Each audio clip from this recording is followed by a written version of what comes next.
Hello students, आप सभी का फिर एक बार संस्कार ए वैल्यू ऑफ एजुकेशन के डिजिटल प्लेटफॉर्म पर सभी का स्वागत है। आज अपन फिर चर्चा करेंगे कि जो रासायनिक संयोजन के नियम हैं वो कौन कौन से हैं। उसमें अपने दो जो नियम थे वो पिछले वाले लेक्चर में पढ़ लिए थे, जिसमें द्रव्यमान संरक्षण का नियम था और दूसरा था स्थिर अनुपात का नियम। आज जो चर्चा करेंगे वह जो नियम होगा अपना वह गुणित अनुपात का नियम, कि गुणित अनुपात का नियम क्या है, और दूसरा आगे वाला नियम व्युत्क्रम अनुपात का नियम। ये दोनों ही जो नियम है वो काफी महत्वपूर्ण नियम हैं। दोनों जो नियम हैं वह कंसेप्ट पर आधारित हैं, तो एक एक करके इसको समझते हैं। सबसे पहले इसकी जो परिभाषा है वो आपको नोट करा देता हूं और फिर इसको उसी परिभाषा के आधार पर एग्जाम्पल लेकर इसको पूरा समझेंगे। तो देखो, पहले परिभाषा आप नोट करो, साथ में परिभाषा लिखो। देखो कि दो तत्व संयोग करके दो या दो से अधिक यौगिक बनाते हैं। ठीक है, जैसे उदाहरण मैं ले लेता हूं। पहला किसका ले लूं? C plus O। C plus O क्या बनाएगा? CO और CO2। दूसरा एग्जाम्पल जैसे ले लूं, किसका ले लूं? H plus O। H plus O तो ये क्या बनाएंगे कि एक तो H2O और H2O2 बनाएंगे। उसी प्रकार से किसका ले लूं? SO का ले लेता हूं। पहले उदाहरण ले लो, फिर इनको साथ में पूरे को साथ में लेकर समझते हैं। SO H प्लस O तो ये यहाँ पर तीन प्रकार के कंपाउंड्स बना सकते हैं। SO का बना सकता है, SO2 का बना सकता है, SO3 का बना सकता है। दो या दो से अधिक हो सकते हैं। SF का ले लो। SF है तो ये भी कौन कौन से बना लेगा? SF2, SF3 और SF4। अलग अलग जो तत्व के साथ से होकर के इस प्रकार का ये यौगिक बनाते हैं। तो पहली चीज तो ये हो गई ना कि दो तत्व है। देखो, दो तत्व है, दो तत्व है, दो तत्व है, दो तत्व है, संयोग करके दो या दो से अधिक, दो भी बना सकते हैं, दो से अधिक भी बना सकते हैं। इधर मैंने दो दो की उदाहरण दे दी, इधर दो से अधिक की उदाहरण दे दी, दो से अधिक भी बना सकते हैं। तो एक ही भिन्न भिन्न द्रव्यमान, तो एक ही क्या तत्व है यहां पर? एक ही तत्व की भिन्न भिन्न द्रव्यमान, एक ही तत्व की भिन्न भिन्न द्रव्यमान दूसरे तत्व की निश्चित द्रव्यमान से संयोग करती है। एक तत्व की भिन्न भिन्न द्रव्यमान दूसरे तत्व से एक निश्चित द्रव्यमान के साथ संयोग करती है, तो उसका अनुपात होगा वो क्या होगा? सरल अनुपात होगा। ठीक है, ये ऊपर वाले इतनी चीज समझ में आ गई कि अधिक यौगिक हो तो एक ही तत्व के भिन्न भिन्न द्रव्यमान। इसको मैं यहां पर बताता हूं। ठीक है, मिटाऊं इसको। अब इसका एग्जाम्पल क्या लें इसका? देखो, एग्जाम्पल के द्वारा इसको समझेंगे। तो यहां पर कह रहा है कि दो तत्व संयोग करके दो या दो से अधिक यौगिक। तो एग्जाम्पल में C प्लस O का ले रहा हूं, तो यहां पर दो यौगिक कौन से बनेगा? CO और CO2 बनेगा। दूसरा, जैसे दो तत्व में एक हाइड्रोजन का ले लूं, एक ऑक्सीजन का, तो ये क्या बनाएंगे? यहां पर एक H2O बनाएगा और दूसरा क्या बनाएगा? H2O2 बनाएगा। ठीक है। तीसरा एग्जाम्पल किसका? S प्लस O का ले लूं, तो ये क्या बनाएगा? SO बनाएगा, SO2 बनाएगा और SO3 यौगिक या कंपाउंड्स इसमें बन सकते हैं। इसी प्रकार से किसका? SF का ले लो। SF क्या बनाएगा? SF तीन, एक तो SF2, SF3, SF4। ठीक है। अब देखो नियम क्या कह रहा है कि दो तत्व संयोग करके दो या दो से अधिक यौगिक बनाते हैं। इतनी चीज समझो पहले, इतनी चीज। दो तत्व हैं, दो तत्व हैं, दो तत्व हैं, दो तत्व हैं। एक यहां सल्फर का, दूसरा ऑक्सीजन इसका फ्लोराइड का। तो परस्पर संयोग करते हैं, दो या दो से अधिक कंपाउंड बनाती है। ये यहां पर क्या बने? आपके कंपाउंड बने, कंपाउंड बने। ठीक है। तो एक तत्व की भिन्न भिन्न द्रव्यमान, तो एक तत्व की भिन्न भिन्न द्रव्यमान। अब इस चीज को मैं अलग से एग्जांपल लेके बता रहा हूं, ठीक है। अब देखो ये आपका है C+O क्रिया करके CO प्लस O2, पहले वाला लाइन आ गई यहां तक, दो या दो से अधिक यौगिक बनाते हैं। तो एक ही तत्व के यहां पर देखो इनका अनुपात में देखूं, किसका अनुपात देखूंगा, द्रव्यमान का अनुपात। तो कार्बन का और ऑक्सीजन का द्रव्यमान क्या होता है, कैसे निकालते हैं कि कार्बन के लिए आपको क्या बताया हुआ था, एक पिछले वाले वीडियो में मैंने इनके परमाणु भार और परमाणु क्रमांक आपको याद करवाए थे कि किस प्रकार से इसको याद करते हैं। तो कार्बन के लिए क्या लिखते हैं 6, 12, ऑक्सीजन के लिए क्या लिखा जाता है 8 और 16। तो ये इसका क्या कहलाता है, परमाणु भार कहलाता है। तो इस यौगिक में, इस दोनों यौगिक में एक C अनुपात किसका, O का, C अनुपात O। तो C अनुपात O में क्या होगा कि इस कार्बन में, इस यौगिक में कार्बन का भार कितना है 12, इस यौगिक में ऑक्सीजन का भार कितना है 16, इस यौगिक में कार्बन का भार है 12 और ऑक्सीजन का भार कितना है 32 है। यानी एक ऑक्सीजन का होता है 16, तो दो ऑक्सीजन है तो कितना हो गया 32 हो गया, ठीक है। अब देखो, तो एक तत्व की भिन्न भिन्न द्रव्यमान दूसरे तत्व की निश्चित द्रव्यमान से, एक तत्व की भिन्न भिन्न द्रव्यमान, एक तत्व है, दोनों में से क्या लिया, एक ले लो ऑक्सीजन, उसका भिन्न भिन्न द्रव्यमान, ये कितना है 16, ये कितना है 32। तो एक तत्व की भिन्न भिन्न द्रव्यमान दूसरे तत्व की निश्चित द्रव्यमान, दूसरा तत्व कौन सा, ये है, दूसरे तत्व के निश्चित द्रव्यमान, तो इसका द्रव्यमान भी 12 इकाई है, इसका द्रव्यमान भी कितना है 12 इकाई है, से सहयोग करती है, से सहयोग करती है, तो वो आपस में एक सरल अनुपात में होंगी। कौन होगी सरल अनुपात में, ये दोनों।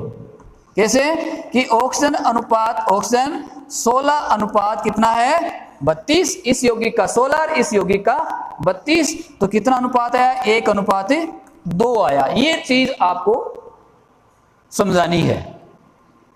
यानी पढ़ने को तो इसको अपन 9th क्लास में, छोटी क्लास में 9th क्लास में पढ़ चुके हैं, लेकिन वहां पर इसको केवल रटाया जाता है, रट लिया परिभाषा, बस ठीक है हो गया काम। लेकिन यहां पर इसका जो कंसेप्ट क्या है, किस प्रकार से इसको हम अप्लाई कर सकते हैं, वो चीज आपको आनी चाहिए। तो परिभाषा से इसको एकदम सरल कर दिया। समझ में आ रही है बात बेटा, दोबारा समझो, देखो कि दो तत्व संयोग करके दो या दो से अधिक यौगिक बनाते हैं, दो तत्व संयोग करके दो या दो से अधिक यौगिक बनाते हैं, दो या दो से अधिक। मैं दो का उदाहरण लेके चल रहा हूं। तो एक तत्व की भिन्न भिन्न द्रव्यमान, दोनों में से एक तत्व है, कौन सा भी एक हो सकता है, यहां पर कौन सा है ऑक्सीजन। एक तत्व की भिन्न भिन्न द्रव्यमान, यहां पर द्रव्यमान भिन्न भिन्न हो गया ना, यहां पर 16, इसका कितना है 32। दूसरे तत्व की, दूसरा तत्व यह है कि निश्चित द्रव्यमान से, निश्चित द्रव्यमान यहां पर 12 और यहां पर भी 12 से सहयोग करती है, तो आपस में भी सरल अनुपात में होंगी। ये दोनों जो हैं वो देखो, ऑक्सीजन अनुपात ऑक्सीजन किस अनुपात में होंगी, एक सरल अनुपात में होंगी, 1 अनुपात 2 अनुपात 3 अनुपात 4 अनुपात 5 अनुपात, इस एक सरल अनुपात में वो उपस्थित होती हैं। तो वो जो नियम है वो कौन सा कहलाता है, गुणित अनुपात का नियम कहलाता है। चलो इतना क्लियर हुआ। तो आगे एक और एग्जांपल ले लेते हैं, पहले इतनी चीज को आप नोट कर लो। अब चलो अगला एग्जांपल और लेता हूं। हमने एक दूसरा उदाहरण किसका लिया, जल का लिया। दूसरा एग्जांपल है H+O, इनसे दो यौगिक बनेंगे।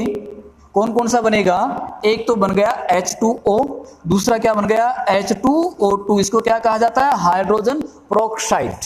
H2O को क्या कहा जाएगा, हाइड्रोजन प्रोक्साइड कहा जाएगा, ठीक है। तो यहां पर किसका, दो तत्व कौन से हैं, एक हाइड्रोजन का है अनुपात, दूसरा किसका है ऑक्सीजन का है। हाइड्रोजन का भार क्या होता है, हाइड्रोजन का भार क्या निकलना बताया था, हाइड्रोजन H1 होता है, ऑक्सीजन का क्या है 8 और ये 16। ये ऊपर वाली जो संख्या लिखते हैं जिसको Z के द्वारा प्रदर्शित किया जाता है वो इसका क्या कहलाता है, परमाणु भार कहलाता है। तो इसका परमाणु भार, एक हाइड्रोजन का 1 है तो कितने हाइड्रोजन 2 हैं, तो भार कितना आ गया 2।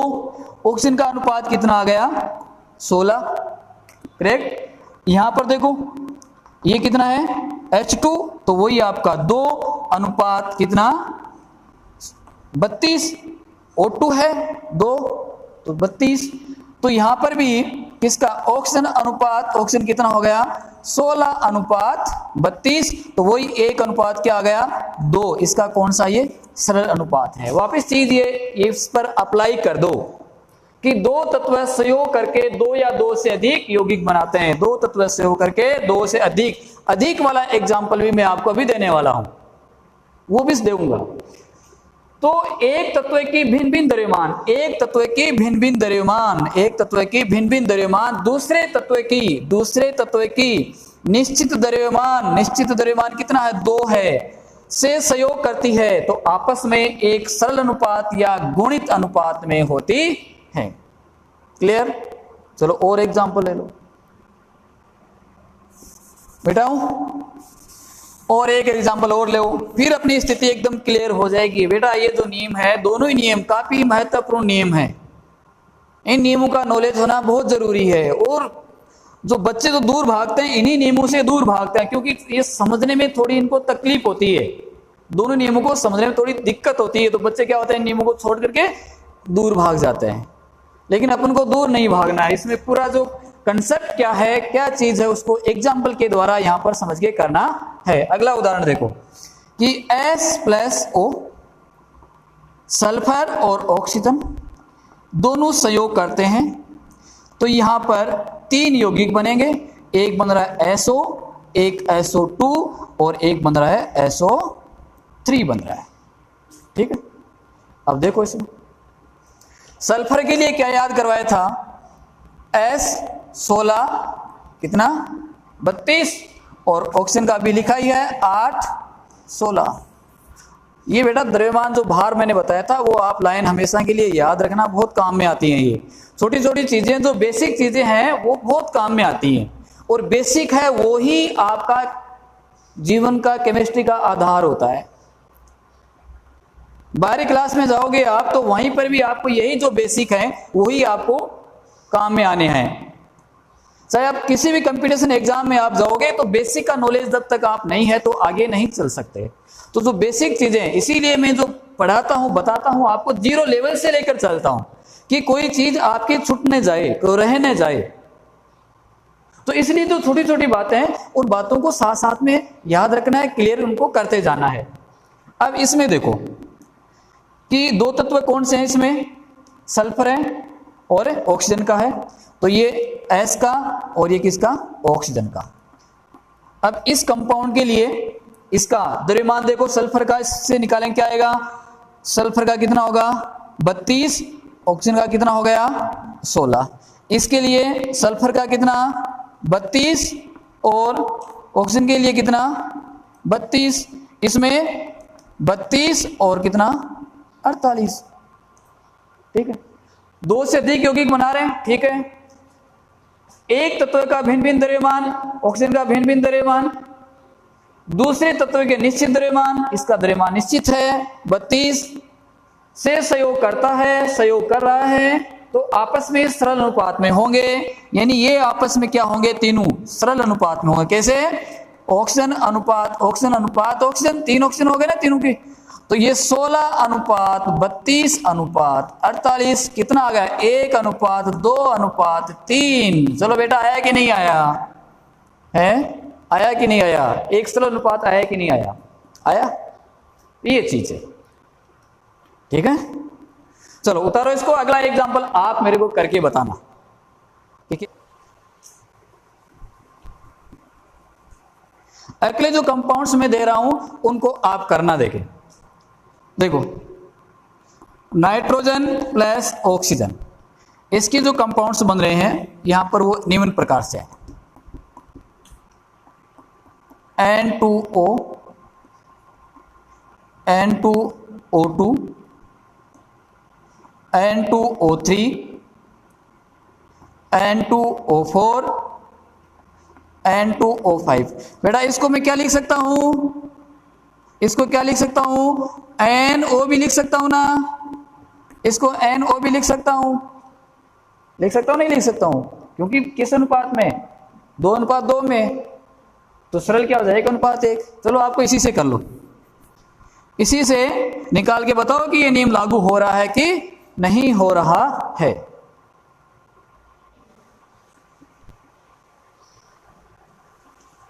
दो नंबर का नियम। अगला जो चौथा नियम है, वैसे तो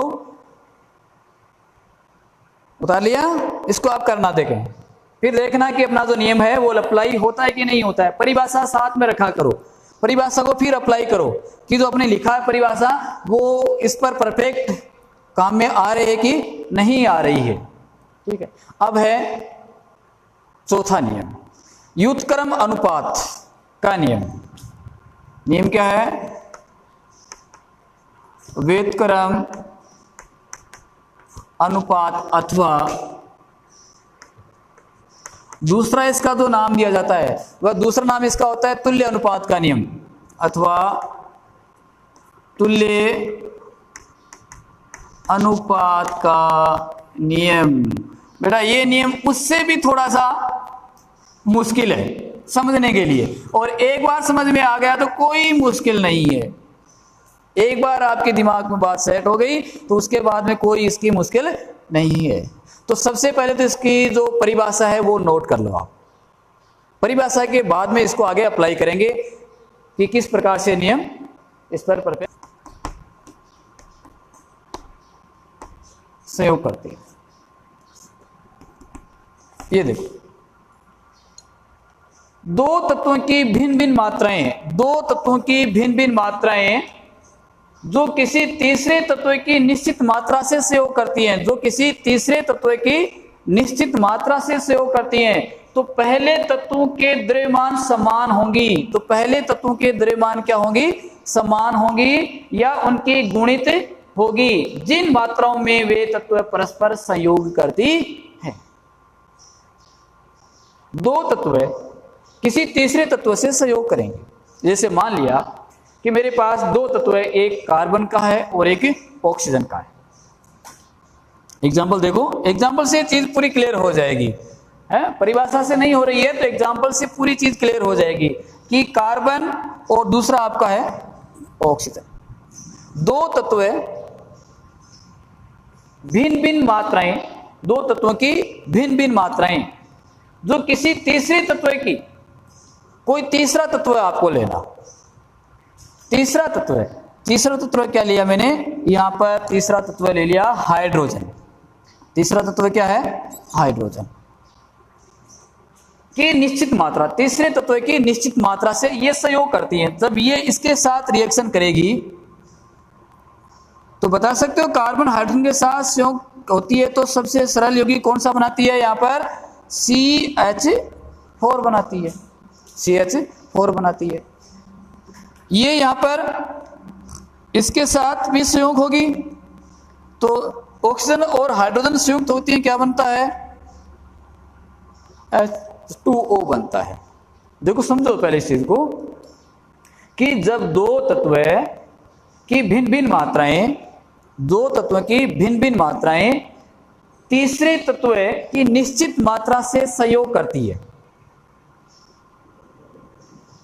तीसरी मात्रा। तो यहां पर क्या आपका एक हाइड्रोजन का एक कार्बन का, दो तत्व यहां पर है, एक किसका है, हाइड्रोजन का है और दूसरा किसका है, कार्बन C का है। तो इनका द्रव्यमानों का अनुपात यहां पर क्या आएगा, इन दोनों का द्रव्यमानों का अनुपात क्या आया, देखो इस कार्बन का कितना है, हाइड्रोजन का कितना है, 4 है ना, तो 4 अनुपात कार्बन का कितना है, 12 है, कार्बन का 12 है। ठीक इसी प्रकार इधर H2O है, तो H2O में हाइड्रोजन अनुपात ऑक्सीजन, हाइड्रोजन अनुपात ऑक्सीजन। तो हाइड्रोजन का कितना है, यहां पर द्रव्यमान कितना आएगा, 2 आएगा, ऑक्सीजन का कितना आएगा, 16 आएगा, 2 अनुपात 16।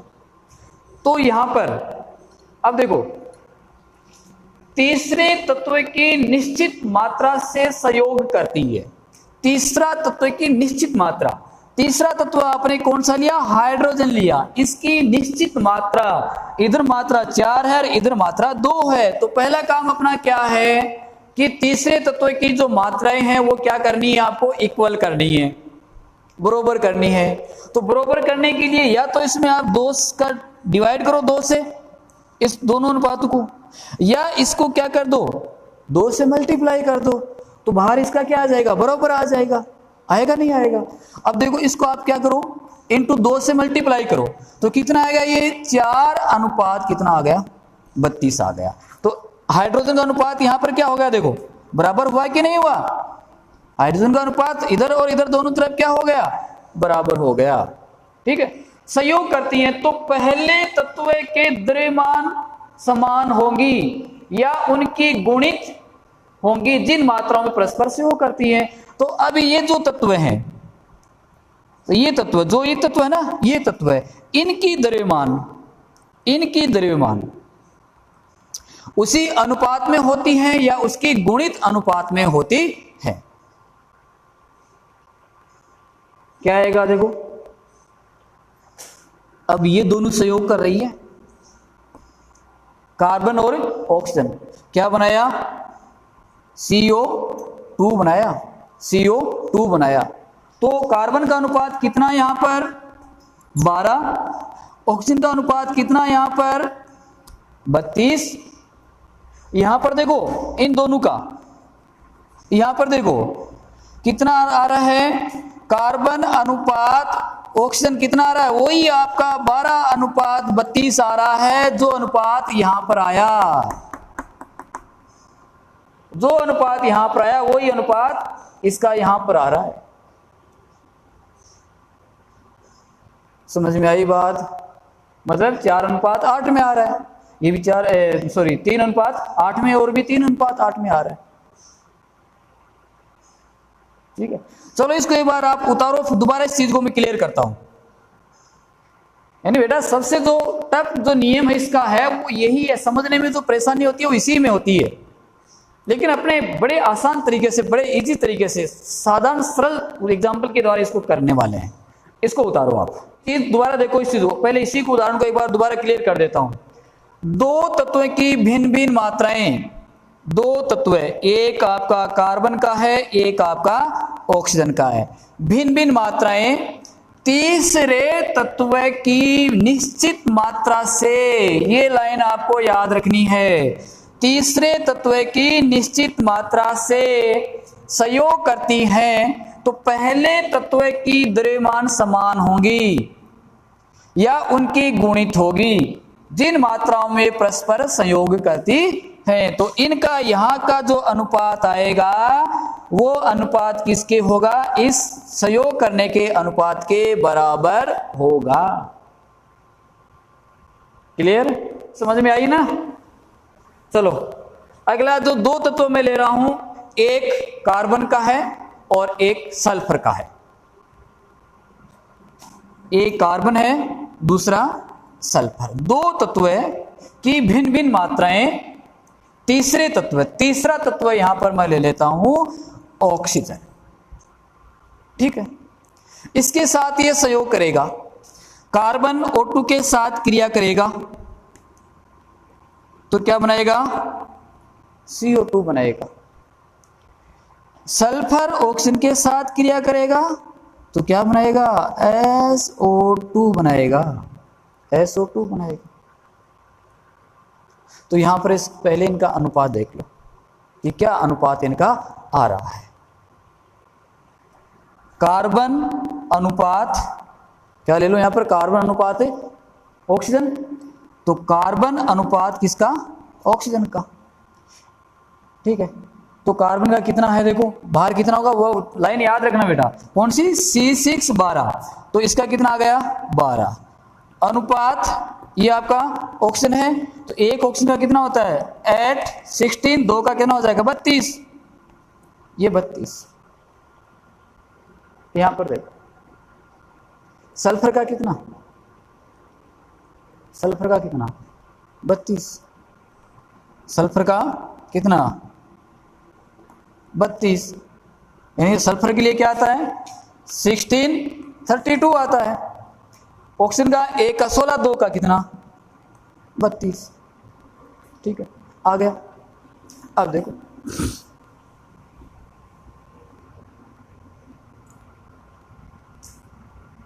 तीसरे तत्व की निश्चित मात्रा से सहयोग करती है, जो किसी तीसरे तत्व की निश्चित मात्रा से सहयोग करती है, तो पहले तत्व के द्रव्यमान उसी अनुपात में होते हैं, उसी अनुपात में होंगे। कैसे? अब मात्रा देख लो बरोबर, एक तत्व की मात्रा बरोबर रखनी है अपन को, एक तत्व की मात्रा बरोबर करनी, तो किसकी बरोबर है? ऑक्सीजन की कितनी है? 32 है। ऑक्सीजन की कितनी है? 32 है। ठीक है। और दूसरा कौन सा है? क्या बच गया? कार्बन और सल्फर। यानी एक तत्व की मात्रा निश्चित करनी है, निश्चित द्रव्यमान से सहयोग करती है, तो निश्चित द्रव्यमान होगा ना, इसमें ऑक्सीजन का 32 है, इसमें भी ऑक्सीजन का कितना है? 32 है। तो यहां पर गुणा करने वाली लफड़ा ही नहीं रहा, बरोबर हो गई। अब तीसरा यहां पर कार्बन और सल्फर, तो यहां पर कार्बन अनुपात सल्फर कितना है? 12 अनुपात कितना है? 32 है। 12 अनुपात 32 है। अब ये देखते हैं कि जब कार्बन और सल्फर दोनों परस्पर क्रिया करते हैं, यहां पर ये दोनों क्रिया कर रहे हैं, यहां तीसरे तत्व के साथ था, यहां पर ये दोनों जब क्रिया करती हैं एक दूसरे के साथ, तो CS जब ये बना रही है, CS जब बना रही है, तो यहां पर इसका अनुपात कितना हो जाएगा? बोलो कितना हो जाएगा? कार्बन का कितना? कार्बन का 12 अनुपात कितना? सल्फर का 32। तो आपस में ये वाला अनुपात भी किसके बराबर होगा? इन अनुपात के मान के बराबर होगा। ये चीज मैं आपको समझाना चाह रहा था, ये चीज आपको समझनी है। ठीक है, हो गया। एक एग्जाम्पल और आप करना इस एग्जाम्पल को, कि दो तत्व हैं, एक सल्फर का है, एक ऑक्सीजन का है, यानी एक S है और एक ऑक्सीजन है। तीसरा तत्व है यहां पर आपका हाइड्रोजन है, तो इसके साथ ये परस्पर सहयोग करेंगे, ये इसके साथ सहयोग करते हैं, तो यहां पर जो तत्व बनेगा वो क्या बनेगा? H2S बनेगा। यहां पर क्या बन गया? H2O बन गया।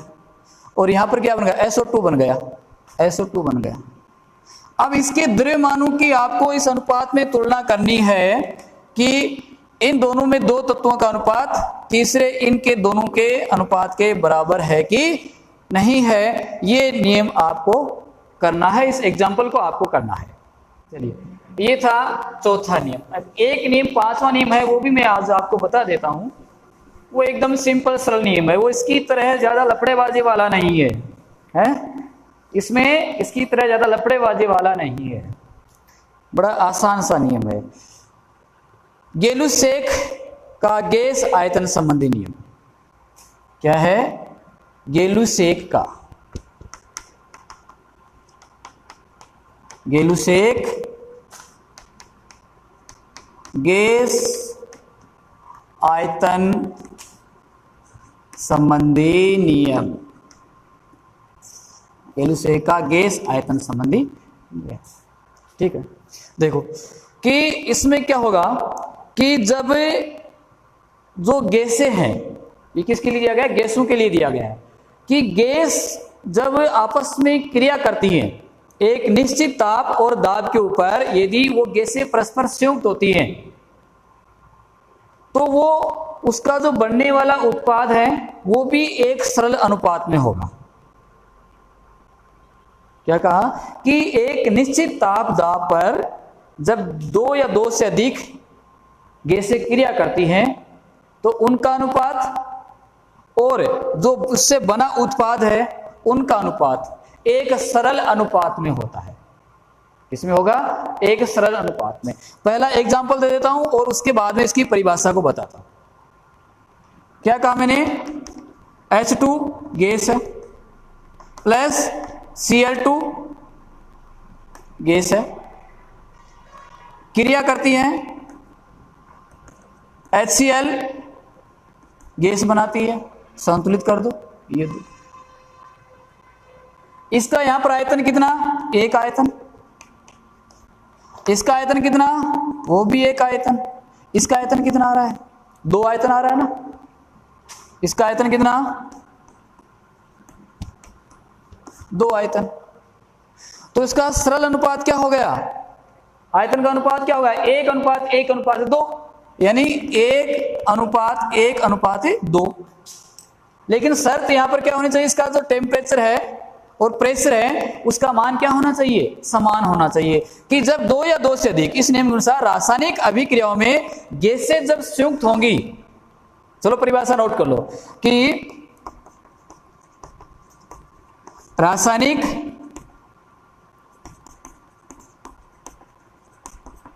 अभिक्रियाओं में जब गैसें संयुक्त होती हैं, जब गैसें संयुक्त होती हैं, मतलब 2 जो गैसें हैं, अभिकारक जो गैसें हैं, वो जब क्रिया करती हैं या बनती हैं तो उनके आयतन सरल अनुपात में होगा।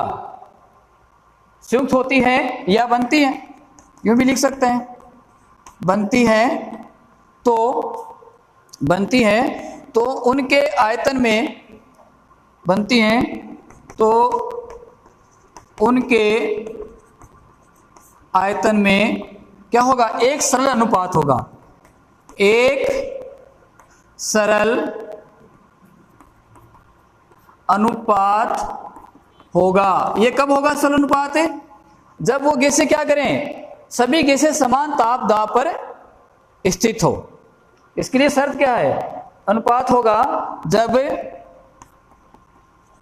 सभी गैसें समान ताप व दाब पर हो। यह नियम किसका कहलाता है, गेलुसेक का नियम कहलाता है।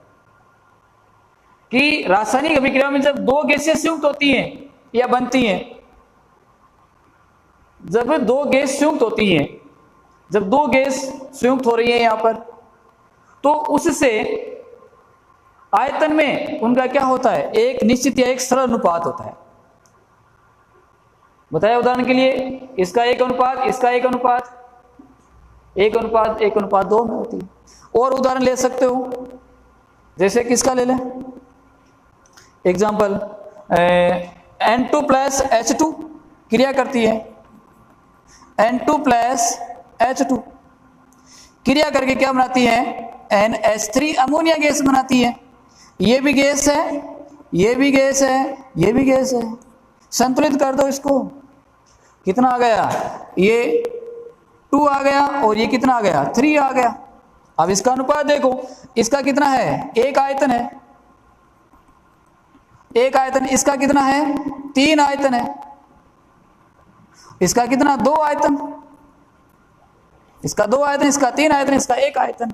अब इसका अनुपात देखो, अनुपात क्या आ रहा है, अनुपात देख लो, अनुपात क्या आ गया, 1:3:2, या सरल अनुपात लिखो तो क्या लिखोगे, 1:2:3 है?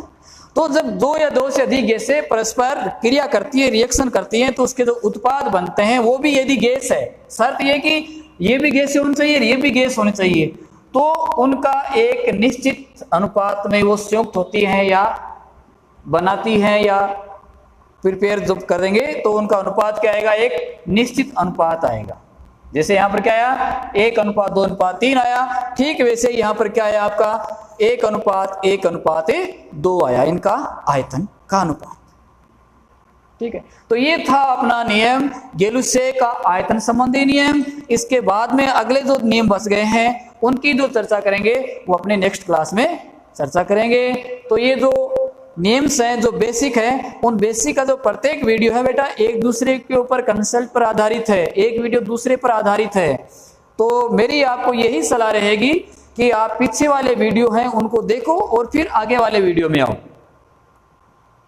ठीक है, क्योंकि यहाँ पर जो बात बताई जाएगी पीछे वाले वीडियो से संबंधित होगी, आगे वाले जो नियम करूंगा वो इनसे संबंधित करूंगा। तो प्रत्येक जो लेक्चर है वो दूसरे लेक्चर पर डिपेंड होता है।